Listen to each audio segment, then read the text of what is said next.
Hello everyone, welcome to study with Gyan Prakash. तो दोस्तों, BEd versus BTC matter पर आज जबलपुर हाई कोर्ट में बहुत ही शानदार सुनवाई हुई है। बीएड की ओर से जो भी एडवोकेट थे उन्होंने बहुत ही मूल्यवान बिंदु रखे हैं और बहुत ही शानदार तरीके से बीएड के पक्ष को उन्होंने रिप्रेजेंट किया है। लेकिन एक बात और भी है कि डीएलएड की ओर से जो एडवोकेट हैं, वरिष्ठ एडवोकेट मीनाक्षी लेखी जी, उनकी भी तारीफ करनी पड़ेगी।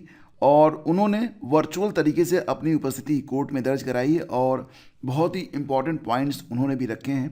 फिलहाल आज जो बहस चल रही थी उसको देखते हुए बस यही प्रतीत हो रहा था कि मतलब जो भी एडवोकेट जो भी बिंदु रख रहे थे, लगता था कि यार यही बात बिल्कुल सही है।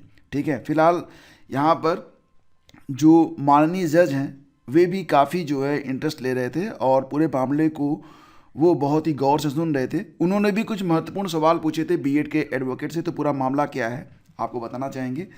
देखो फ्रेंड्स, यहाँ पर जैसा कि आप लोग जानते हैं कि मध्य प्रदेश में जो शिक्षक भर्ती हुई थी, ये 11 अगस्त 2023 जब सुप्रीम कोर्ट का फैसला आया था उसके पहले ये जो भर्ती थी वो शुरू हुई थी और लगभग पूरी भी हो चुकी थी।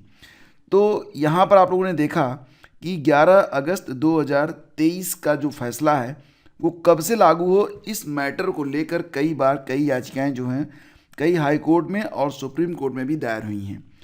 तो फ्रेंड्स, यहाँ पर जो मामला था उसमें डीएलएड की ओर से मीनाक्षी अरोड़ा जी ने वर्चुअल तरीके से डीएलएड का पक्ष रखा है।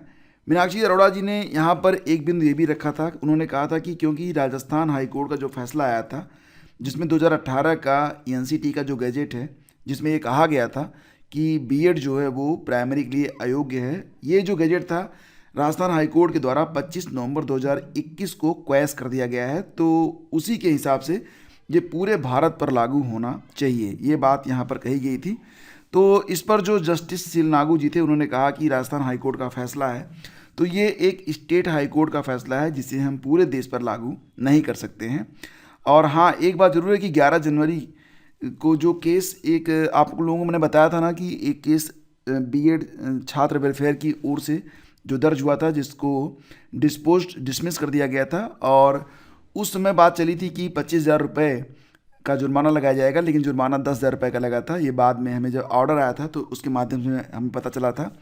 कुछ पुराने केसेस भी रेफरेंस में डाले गए थे, तो इसमें 11 जनवरी का भी रेफरेंस था। केसरी नंदन वाला जो केस था वो केस भी उठाया गया।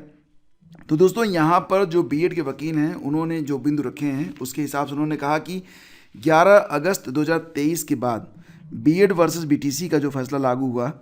देखो फ्रेंड्स, यहाँ पर बीएड के वकील ने अपना बिंदु रखा था। उन्होंने कहा कि राजस्थान हाईकोर्ट का फैसला कब आया इससे कोई फ़र्क नहीं पड़ता है, लेकिन सुप्रीम कोर्ट का जो फैसला है ये फैसला ही पूरे भारत पर लागू होगा। और सुप्रीम कोर्ट ने बीएड के सापेक्ष जो फैसला दिया था कि बीएड जो है प्राइमरी के लिए एलिजिबल नहीं है, योग्य नहीं है, ये फैसला 11 अगस्त 2023 को आया था। तो 11 अगस्त 2023 के बाद ही ये जो फैसला होगा ये भारत के सभी स्टेट पर लागू होगा। इस बात पर सभी लोग बिल्कुल सहमत दिखे। साथ ही साथ उन्होंने ये भी कहा कि क्योंकि ये जो मध्य प्रदेश की शिक्षक भर्ती का मामला है ये प्रायर नोटिफिकेशन में आएगा। प्रायर का मतलब होता है कि 11 अगस्त 2023 के पहले ही ये जो भर्ती थी वो शुरू हो चुकी थी और लगभग पूरी भी हो चुकी थी। तो यहाँ पर बीएड को इसका लाभ मिलना चाहिए। मतलब ये कि ये जो फैसला है 11 अगस्त 2023 वाला सुप्रीम कोर्ट का जिसमें बीएड को योग्य नहीं माना गया था, तो क्योंकि मध्य प्रदेश शिक्षक भर्ती में जो बीएड रखे गए हैं प्राइमरी में, तो इस आदेश के पहले ही ये प्रक्रिया शुरू हो चुकी थी और साथ ही साथ उनकी भर्ती भी लगभग पूरी हो चुकी है। तो इस हिसाब से जो ये भर्ती है ये अप्रभावित रहनी चाहिए सुप्रीम कोर्ट के फैसले से। जस्टिस सिलनागू ने बीएड के एडवोकेट से ये भी पूछा कि बीएड इन पीआरटी, मतलब जो आप कह रहे हैं कि बीएड को प्राइमरी में राहत मिलनी चाहिए, तो किस प्रोविज़न के तहत इसे जो है बीएड को जो है प्राइमरी में सेव किया जाए, सुरक्षित किया जाए।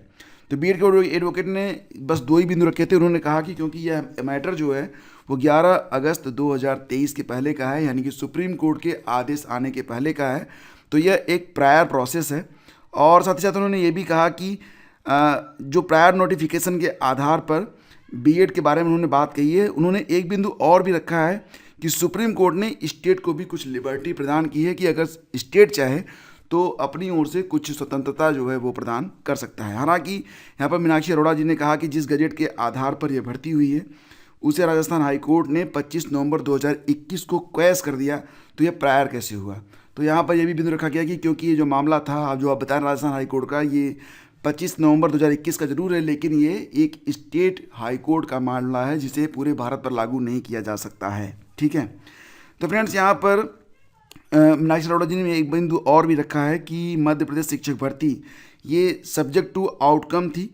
तो मतलब यहाँ पर क्वालिफिकेशन के आधार पर भी बात हुई, और उन्होंने ये भी कहा कि क्योंकि बीएड जो है योग्य नहीं है, और भी बहुत सारे बिंदु यहाँ पर रखे गए हैं। फिलहाल फ्रेंड्स, यहाँ पर जो समय सीमा थी वो जब पूरी हो गई, तो यहाँ पर जो माननीय जज थे उन्होंने कहा कि आज हम बस इतना ही समय दे सकते हैं, लेकिन कल ये बहस जारी रहेगी। कल 3:30 बजे 1 घंटे तक इस पर बहस चलेगी, और कोशिश रहेगी कि कल इस पर कोई फाइनल डिसीजन हम लोग ले सकें। तो अभी ये जो बहस है जारी रहेगी, और ये बहस जो है वो चलती रहेगी।